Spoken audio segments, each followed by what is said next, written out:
Croatia में airport से ही बहुत सारे लोगों को वापस कर दिया जा रहा है और एम्प्लॉयर से ये पूछा जा रहा है कि आपको इस वर्कर की ज़रूरत है या नहीं है।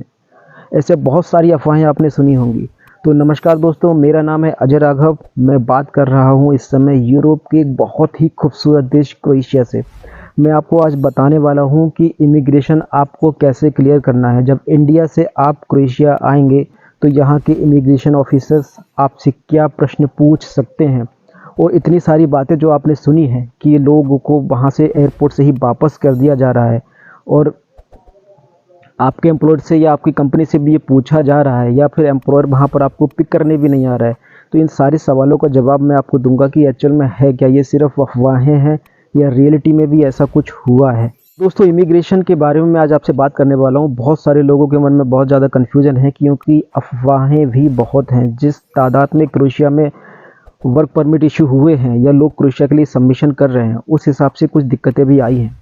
तो मैं आज इमिग्रेशन के बारे में मैं आज आपको बताऊंगा इमिग्रेशन का पूरा प्रोसेस क्या रहता है और आपको उसमें क्या क्या चीज़ फेस करनी पड़ सकती है और आपको क्या क्या डॉक्यूमेंटेशन कैरी करना चाहिए।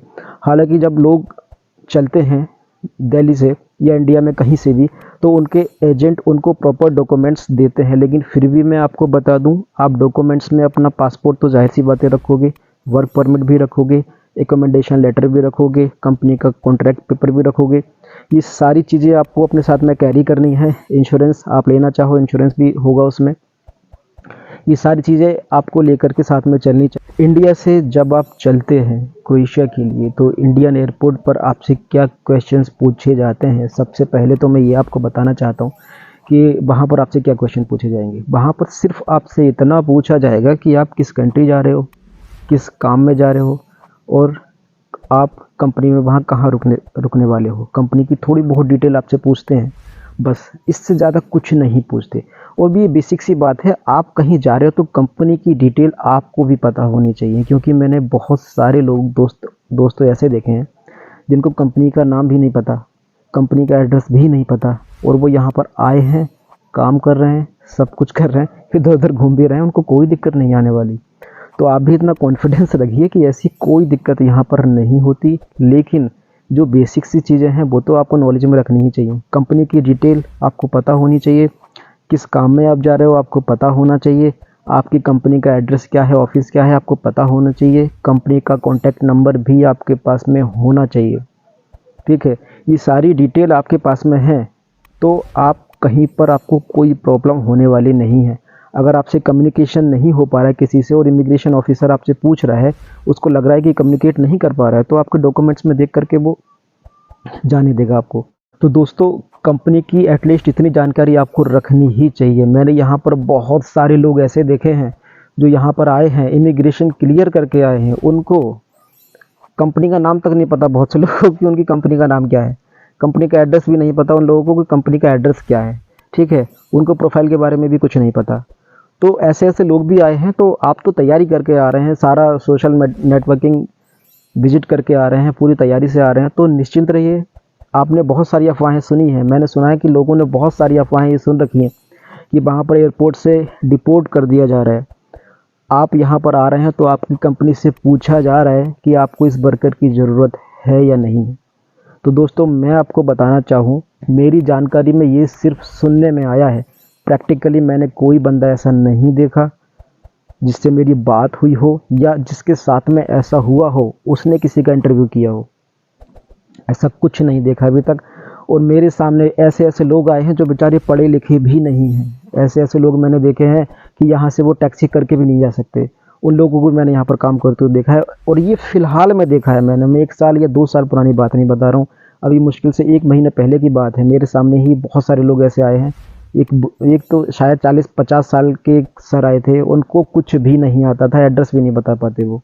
तो इमिग्रेशन क्लियर करने का कोई ऐसा खास प्रोसेस नहीं है, कुछ खास ऐसी बात नहीं है जो मुझे आपसे बतानी चाहिए।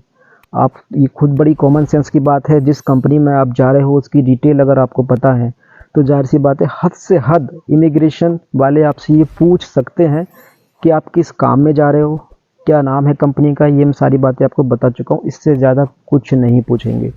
दूसरी बात रही कि आपकी चेकिंग किस हिसाब से होती है। देखिए, लगेज बैग की आपकी चेकिंग नहीं होती है। हाँ, मैं ये ज़रूर आपको बता दूं कि उधर से आप टैबेको जो होता है, तंबाकू बोलते हैं, टैबेको भी बोलते हैं, वो तंबाकू जो है अपने साथ ना लेकर के आएँ, बीड़ी सिगरेट ये ना लेकर के आएँ। एक दो चल जाती हैं लेकिन ये ना लेकर के आएँ। इनसे तो पूछा जाता है, हमसे भी ये पूछा गया था कि आपका तंबाकू वगैरह तो इसमें नहीं है। खोल करके चेक नहीं करते, लेकिन जो चीज़ सही नहीं है उसको कैरी करने में क्या ज़रूरत पड़ी है। चेकिंग में ऐसा कुछ नहीं होता। और आपका जो लगेज बैग है उसमें आप सारा सामान रखें, अपने मसाले वसाले तेल वेल जो भी है। हैंड बैग में आप लिक्विड से रिलेटेड कुछ नहीं रखिए, लिक्विड से रिलेटेड आप कुछ मत रखना, कोई मिठाई उठाई उसमें कुछ मत रखना, सिर्फ कपड़े वपड़े आप कैरी कर सकते हो। इलेक्ट्रॉनिक आइटम, हाँ इलेक्ट्रॉनिक आइटम जितने भी हैं वो आप हैंड बैग में कैरी करिए। मोबाइल, पावर बैंक आप कैरी कर सकते हो। ये भी बहुत सारे लोगों ने बता रखा होगा पावर बैंक कैरी नहीं कर सकते, तो दोस्तों पावर बैंक भी आप कैरी कर सकते हो, ठीक है।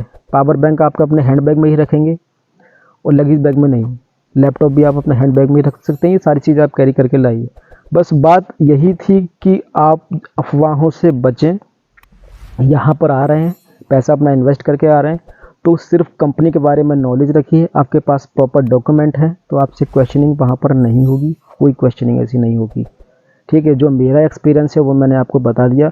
मैंने बहुत ज़्यादा ऐसे लोग यहाँ पर देखे हैं जो बताऊँ भी तो क्या बताऊँ, वो मतलब कम्युनिकेट भी नहीं कर सकते किसी से, यस नो के अलावा इंग्लिश भी उनसे नहीं आती। ऐसे लोग यहाँ पर आ गए हैं आराम से, वो आराम से बेचारे अच्छे काम कर रहे हैं, मेहनत कर रहे हैं, अर्न कर रहे हैं, अपनी घर गृहस्थी चला रहे हैं, ठीक है। तो इमिग्रेशन में आपको किसी भी तरीके की कोई अफवाह में आने की ज़रूरत नहीं है। मेरा आपको यही एडवाइस है। यहाँ पर इमिग्रेशन बिल्कुल नॉर्मल चल रहा है, आपसे कोई क्वेरी नहीं होती किसी भी तरीके की। सिर्फ आप आएंगे, आपके पासपोर्ट पर स्टैंप लगा दिया जाएगा और आपको भेज दिया जाएगा। कोई क्वेश्चंस वहाँ पर नहीं होता। ये मैंने देखा है और मेरे सामने बहुत सारे लोग आए हैं, 50 लोग मेरे सामने आ चुके, किसी के साथ में अभी तक कुछ नहीं हुआ। ये अफवाह है, रियल है, क्या है, मुझे नहीं लगता कि इसमें कुछ रियलिटी होगी, क्योंकि मैंने देखा नहीं किसी को।